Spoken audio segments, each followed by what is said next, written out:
안녕하세요. 아크라인 건축의 길동재 건축사입니다. 오늘은 저희 회사에서 신축 공사에 앞서서 건물 해체 계획서를 작성하고 해체를 수행했던 그런 현장에 대한 내용을 다뤄보도록 하겠습니다. 왼쪽에 보고 계신 사진이 건물 철거 전 현황 사진이 되어 있고, 오른쪽 사진은 철거 이후에 말끔히 정리된 현장 모습을 보실 수 있겠습니다. 해체 신고 대상 건축물이라 하더라도 해체 계획서를 작성해야 합니다. 그 표지가 되겠고요. 내용은 주로 첫 번째로 공사 현황, 그리고 가설 공사 계획, 그리고 환경 및 안전관리 계획, 구조물 해체 계획, 그리고 성면조사 보고서 내용이 수록되게 되겠습니다. 개요입니다. 지하 1층 건물에 지상 1층 이렇게 총 2개층 건물이 되겠고, 지상부의 어떤 구조는 연화조, 벽돌조가 되겠습니다. 말씀드린 대로 저희 건물은 원칙적으로 법적 검토 결과 해체 심의 대상은 아니고 신고 대상 건물이 되겠습니다. 주변 현황을 분석을 해보았습니다. 이런 내용들을 저희가 분석하는 이유는 경우에 따라서 지자체별로 조례에 위임되어서 버스 정류장이나 횡단보도 그리고 도시철도 역사 출입구하고의 이격거리 등에서 의해서도 해체 허가 대상이 될 수 있기 때문에 일단 기본적으로 주변 현황에 대한 것들을 저희가 분석을 해 보게 되었습니다. 다음은 기존 건축물에 대한 조사입니다. 실은 좋은 해체 계획이 만들어지기 위해서는 요 건축사의 현장 조사가 상당히 중요하다고 말씀드릴 수가 있겠습니다. 요 첫 번째 사진을 보시면 두 개의 건물이 이렇게 맞닿아 있는 그런 상황이 되겠습니다. 또 요 부분은 성면이 이렇게 육안으로도 식별될 수 있는 그런 상황이고요. 두 번째 사진은 건물의 이제 대문과 외부에 있는 5개 화장실을 우리가 찾아볼 수가 있습니다. 그리고 이 세 번째 사진의 경우는 이 건물이 저희가 안전에 대해서 굉장히 민감한 건물이라고 판단을 하고, 사실은 법적으로는 이제 해체 감리 대상은 아닙니다만 건축주와 협의해서 해체 계획서와 해체 감리에 대해서 아, 굉장히 해체 감리를 수행했던 그런 이유가 되는 그 단초가 되는 부분인데요. 앞 건물하고 뒷 건물 사이가 불과 1m밖에 떨어져 있지 않는 상황이라서 해체하는 과정에서 위해 위험 요소가 상당히 큰 현장이라고 볼 수 있겠습니다. 네 번째 사진은 그 건물 앞마당에서 저희가 조사를 통해서 분뇨 정화조의 어떤 위치를 파악을 하게 됐고, 어, 건축물 대장에 이제 분뇨 정화조의 어떤 그 몇 인조인지를 알 수가 없는 상황이라서 구청 담당 기관하고 협의를 해서 15인조라는 걸 확인을 했습니다. 이런 내용들이 처음에 저희가 이제 이 건물에 대해서 리노베이션 형태로 개발을 할 생각이었는데, 그걸 위한 어떤 기초 조사를 했던 상황이기도 합니다. 보고 계신 것처럼 이제 그 리뉴얼을 하는 줄 알고 이제 처음에는 건물에 대해서 상당히 이제 심도 있게 실측도 했고 도면화해서 리뉴얼에 대한 여러 가지 계획안도 제시돼서 건축주하고 협의를 했던 상황이었습니다. 그러면서 저희가 그 일단 에, 리뉴얼에 앞서서 건물에 대한 이제 그 현황에 대한 조사를 이제 실시를 하게 되었습니다. 실내 사진들을 이렇게 보시면 특히 이게 주방 쪽에 있는 부분들이 굉장히 취약한 그런 내용들이 많이 발견이 됐습니다.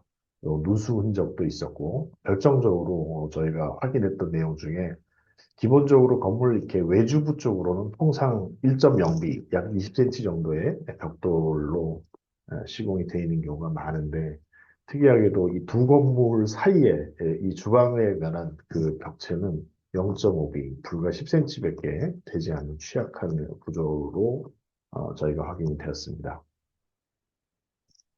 그래서 사실은 이제 저희가 이 리뉴얼로 건축주와 상의하면서 설계를 진행하는 과정에서 기본적으로는 구조기술사의 구조안전 확인이 필요하고 또 그를 위해서는 건축물에 대한 구조 진단이 필요한데 실은 그 구조기술사의 구조 진단 비용이 제가 뭐 금액을 말씀드리긴 좀 어렵습니다만 어, 상당히 이제 건축주 입장에서는 부담이 되는 어떤 그런 비용이 되기도 하죠. 그리고 대부분 이제 이러한 그 오래된 건물들 같은 경우는 건축사의 어떤 경험과 조사 관찰을 통해서 실제로 리뉴얼에 대한 의사 결정을 건축주가 할 수 있도록 설계자가 잘 가이드해 드리는 것도 좋은 서비스의 한 부분이라고 생각을 합니다. 실제로 요 도면을 보시면 천장을 두 군데 정도를 저희가 오픈해서 내부 천장 안의 구조들을 살펴보게 됐습니다. 오래된 이런 연화적 건물이라 하더라도 이런 부분들, 내벽의 상부랄지 외벽의 상부랄지 이런 부분들이 저희가 테두리보가 있는 경우는 그래도 구조적인 안정성을 좀 더 이렇게 확보한다고 판단할 수가 있겠습니다만 이 건물은 그러한 어떤 테두리보가 내벽은 물론 외벽 전체에도 일체 테두리보가 없는 굉장히 열악하고 위험 요소가 많은 건물이라고 판단을 했습니다. 그리고 이제 통상 이렇게 리뉴얼을 하게 되면 그 천장을 이렇게 오픈해서 여러 가지 디자인을 해볼 수가 있는 여지가 있는데 이러한 경량 목조 지붕틀이 굉장히 입체적이고 안정적인 구조로 형성이 되지 못하고 좀 부재 자체도 굉장히 작고 0.5리 내벽을 이용해서 이렇게 얼기설기 얽어놓은 듯한 그런 상황이라서 실제로 그 저희가 리뉴얼을 했을 때 기대하는 여러 가지 미적 요소들로 이렇게 활용하기에는 좀 미흡한 점이 많고 구조적 안정성도 확보하기가 좀 곤란하다라는 판단을 했습니다. 또 거기에 앞서서 제가 기본적으로 말씀드리고 싶은 부분은 저희가 실제로 현재 있는 기존 건축물의 용도는 주택입니다만 건축주가 원하는 것은 이제 중식당을 하고 싶어 하십니다. 그러다 보니 근린생활시설로 그 주택에서 상위 용도로 저희가 용도 변경을 해야 되는데 이 용도 변경을 하는 과정에서 구조기술사의 구조안전 확인이 필요합니다. 그런데 기존에 44년 된 이렇게 오래된 그런 건축물에 그 과거 이렇게 그 연화조로 되어 있는 그런 부실한 건물에 대해서 기존 그 중력식 구조인 조적벽체를 구조벽체로 인정하지 않기 때문에 모든 그 이런 내부 외벽과 내벽에 대해서는 무시하고 강구조로 내부의 별도의 기초서부터 기둥, 지붕 트러스 여러 가지 골조들을 다 새로 이렇게 내부에서 만들어야 되는데 그와 같은 비용은 이제 사업자에게 굉장히 그 건축주에게 굉장히 큰 비용으로 발생하게 됩니다. 그래서 이런 내용들을 좀 참고하시고 신중하게 리뉴얼을 결정하셔야 될 필요가 있다라는 점을 말씀드리겠습니다. 건축물에 대해서 그 조사를 하는 방법은 현장에 그 유능한 건축자가 나가서 이렇게 확인하는 방법이 있고, 또한 물론 이제 그 전에 기본적으로 건축물 대장에서 저희가 확인할 수 있는 내용들이 많이 있습니다. 저희 건물은 허가일이 보시다시피 1979년이니까요. 한 44년 정도 된 아주 오래된 건물이라고 볼 수가 있겠습니다.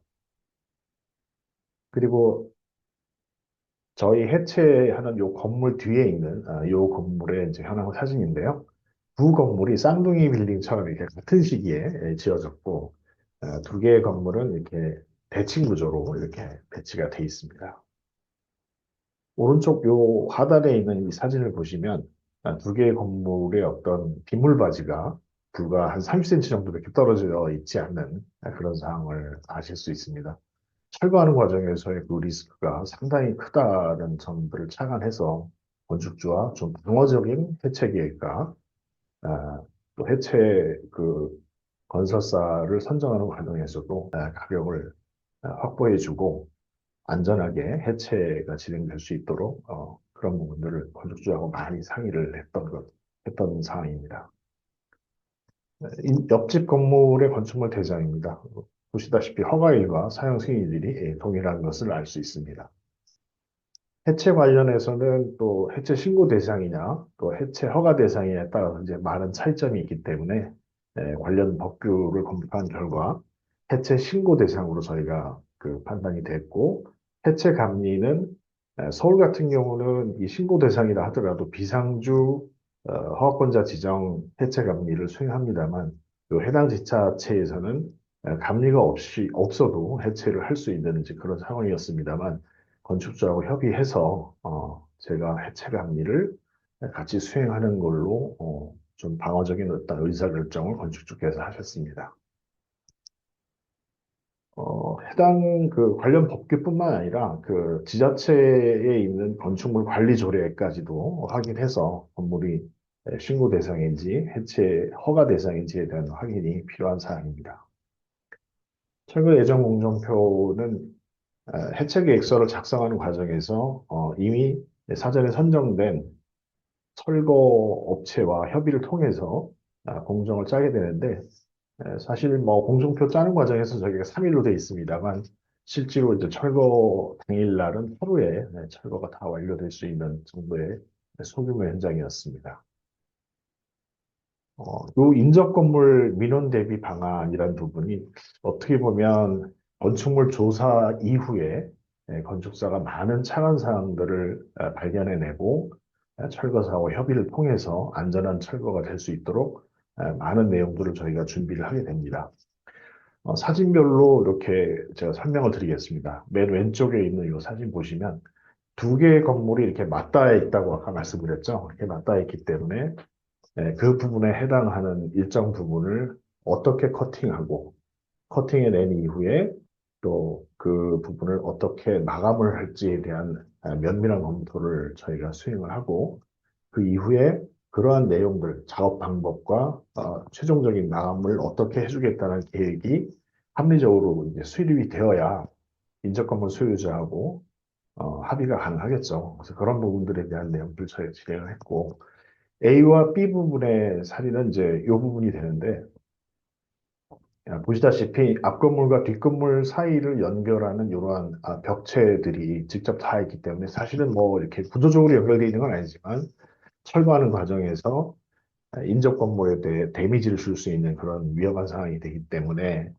그런 부분들을 어떻게 철거할 건지에 대해서 시공사와 면밀하게 방법들에 대한 논의를 했습니다. 뭐 그렇게 참고를 하시면 될 것 같고요. 비계 설치 계획도는 이제 건축물의 높이는 5m, 그리고 비계 및 가림막의 높이는 한 6m 정도로 저희가 하기로 했고, 실제로 6m 이상 비계가 되면 쌍줄 비계가 필요합니다만, 저희는 이제 그 해당되지 않기 때문에 외줄 비계로 계획을 했습니다. 그리고 요 비계에 대해서는 뭐 41m 이상인가는 아마 그 구조기술사의 부자는 확인이 필요한 비계가 되겠습니다만, 저희는 거기에 해당되지 않기 때문에 아, 그 비계에 대한 간격이나 이런 내용들은 비계 그 가설공사에 대한 그 표준시방서에 준해서 계획을 했습니다. 실제로 비계 설치는 보시다시피 이 가운데 부분은 좌우측 부분에 비해서 훨씬 그 강화돼서 비계 기둥 간격을 1200이 아니고 한 60cm 간격으로 비계 기둥 간격을 이렇게 조밀하게 해서 철거하는 과정에서 이 철거 잔재가 취약한 인접 건물에 영향을 주지 않도록 노력을 했고 특히 이 하단 부분은 철거 잔재가 이렇게 쌓이게 되는 과정에서 뒷건물에 또 영향을 줄 수 있기 때문에 그리고 아까 그 현장 사진 보시면은 뒷집 건물에 지하실 그 창문이 있습니다. 이쪽 부분에서 그 창문 쪽으로도 어떤 영향을 최소화하기 위해서 합판 보양을 하고 철거가 이루어질 수 있도록 했습니다. 이 가세 부분은 원래 이제 10m 이상 이렇게 하게 돼 있는데요. 10m, 비계 높이가 10m 이상이 될 때 하게 돼 있는데, 저희는 좀 방어적으로 6m 하지만 안정적으로 비계 가세도 설치를 하는 것으로 계획을 했습니다. CCTV 역시 그 해체 신고 대상은 원래 CCTV를 할 필요는 없는 상황인데요. 건축주와 협의하는 과정에서 그 워낙 위험한 요소들이 있기 때문에 철거 전체 과정을 녹화를 하는 것으로 해체 계획하였습니다. 해체공사 안내 표지판은 어, 그 지역 주민들이 가장 왕래가 많은 곳에서 철거 해체에 대한 내용들을 안내할 수 있는 그런 위치에 설치하도록 했습니다. 구조물 해체 공법은 압세 공법을 사용하였고요. 철거 장비는 소형 장비 08 휠 장비를 사용하도록 했습니다. 철거 진행 방향은 위에서 아래로, 그다음에 앞에서 뒤쪽으로 이렇게 하게 되는데, 실제로 4번, 7번 관련해서 해체하는 과정에서 뒷건물의 위의 위험 요소가 상당히 많아서 철거 전에 그 장비 업체의 그 장비 기사하고도 현장을 확인하면서 주의를 기울였던 그런 상황이 되겠습니다. 8번 요 지하 기초 부분에 대한 것도 혹시 그 구토하는 과정에서 또 지하 시설에 대한 철거를 하는 과정에서 인접 건물에 대한 위해가 있을 수 있기 때문에 많은 주의를 기울였던 사항입니다. 지하 해체 시 유의 사항에 대해서 이렇게 설명드리겠습니다.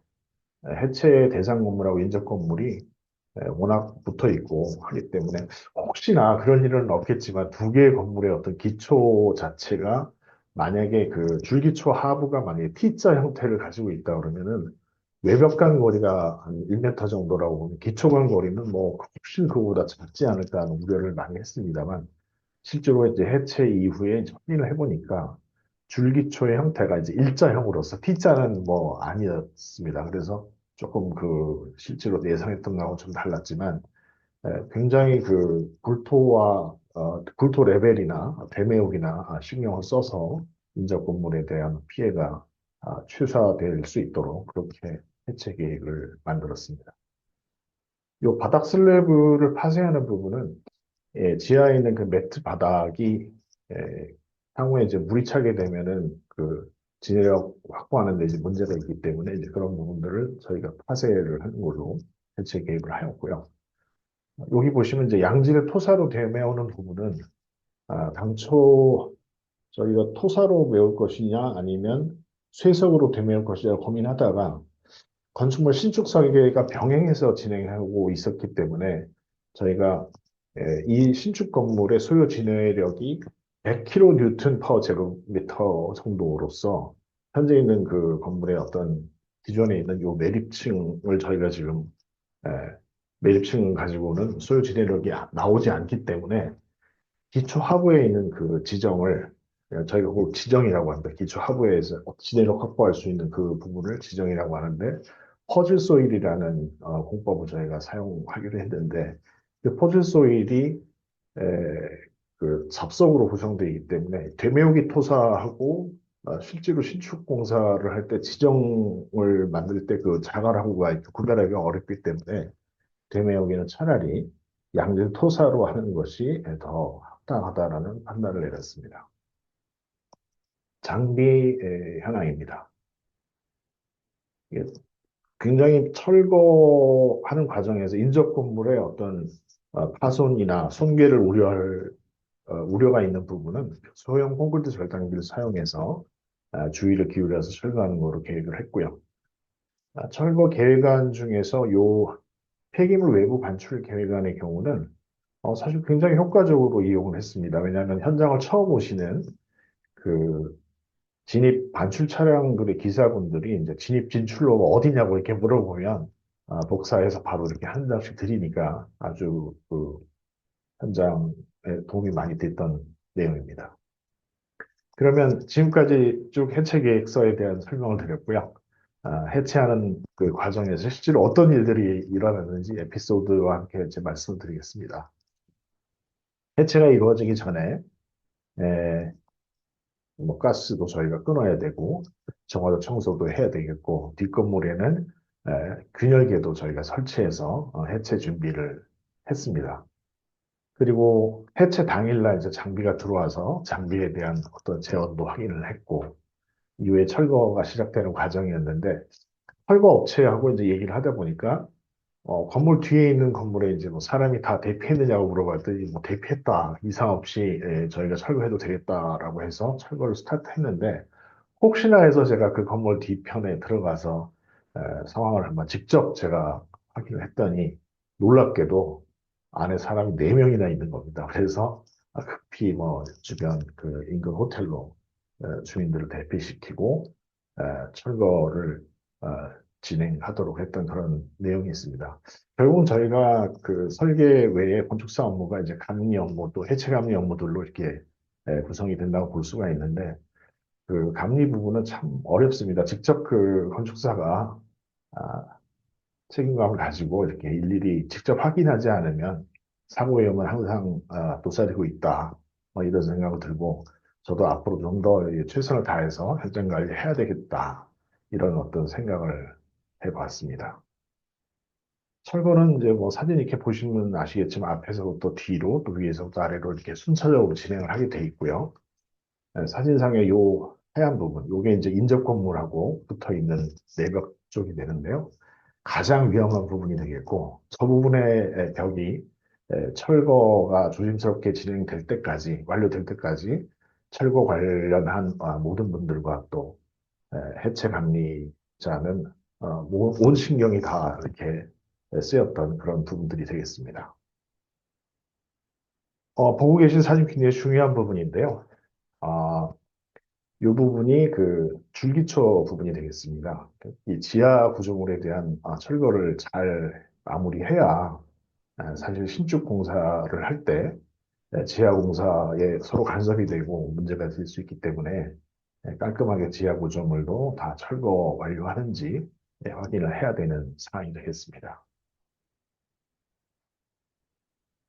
자, 어떻습니까? 철거 다 됐죠. 그리고 양지대 토사로 잘 되메우게 됐고, 앞에 있는 건물이 철거가 다 됐는데, 이제 뒤에 있는 쌍둥이 건물이 다시 드러나니까, 순간 이렇게, 철거를 했는데 다시 건물이 나타났네 하는 이제 착각을 갖기도 하는데요.